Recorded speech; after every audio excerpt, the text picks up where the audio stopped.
suppose the main thing that I have a challenge with, a lot of people are very grounded, are complete opposite to me, and my mum would always say to me... You're a spiritual being, aren't you?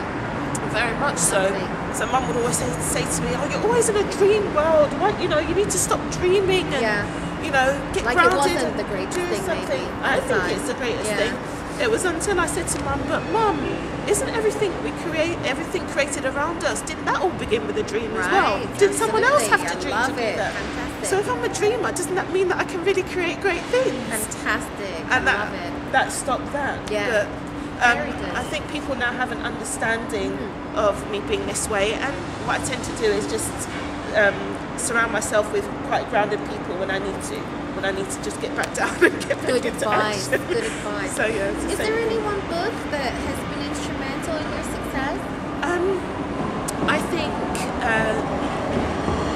number one would be I love The Science of Getting Rich, and I know you quoted that the other day. That's an excellent book. Wow. Forget everything else, right? Yeah, Start there. Yeah. That would definitely be one. Not because of richness of money or anything, but the fact that there's so much more, isn't it? The fact that there's a thinking stuff that everybody is connected to, that oneness, and also just not being stuck in such a competitive nature and realizing there is enough for everybody. You can stand back and help people work from a place of abundance. I love that. I love Roger Hamilton's a book about wealth dynamics, and that is about knowing your actual strength and finding how to play to it. Definitely. Not trying to just follow other people. Professional what they're good at. Professional growth. That's a book I love as well. And also one that people may not have heard it yet was a good friend of mine called Paul Simons wrote a book called The Distinctions of Nuabu, and that's a book based on 35 principles for living. It's similar to sort of Acts of Faith. Acts of Faith is another one, actually, but it's similar to that sort of thing. Ilana Van Zandt. So, those sort of books are definitely instrumental to me, just knowing a different way of thinking.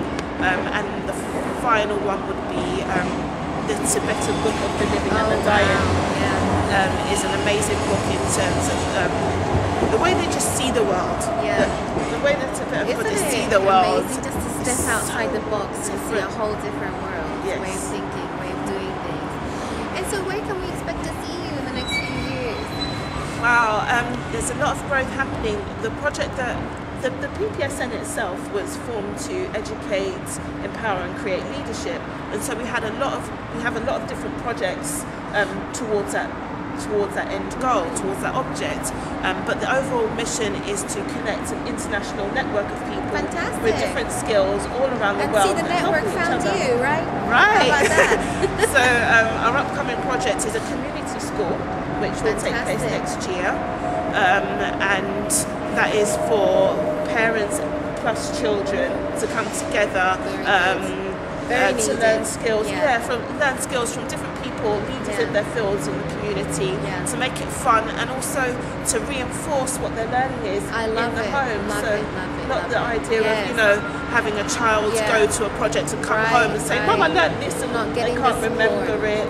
But to go together and to meet other families that obviously had the same idea because they're there too, and really just form a foundation, a basis for the community that everyone can build from, grow from, and to really just have people see a different idea of what they think when they hear the word community, not of crime and violence and people hating each other and not connecting with each other, but one community that really means that I am part of this, that we are part of this, and I know who my community is.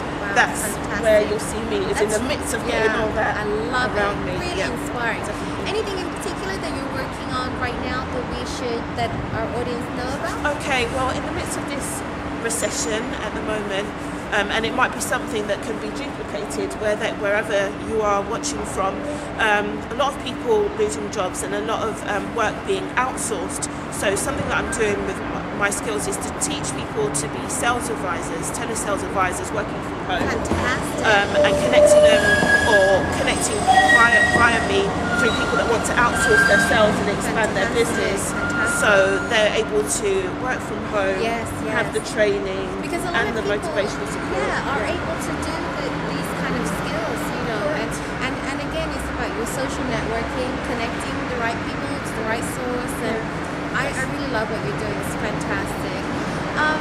And just finally, is there anything that you'd like to share directly with the audience, somebody who's listening who may not have a support system, again, may or may not want to start their own business, but may want to make change happen in their life and not really know where to start? Is there any advice or just a nugget that you could give them?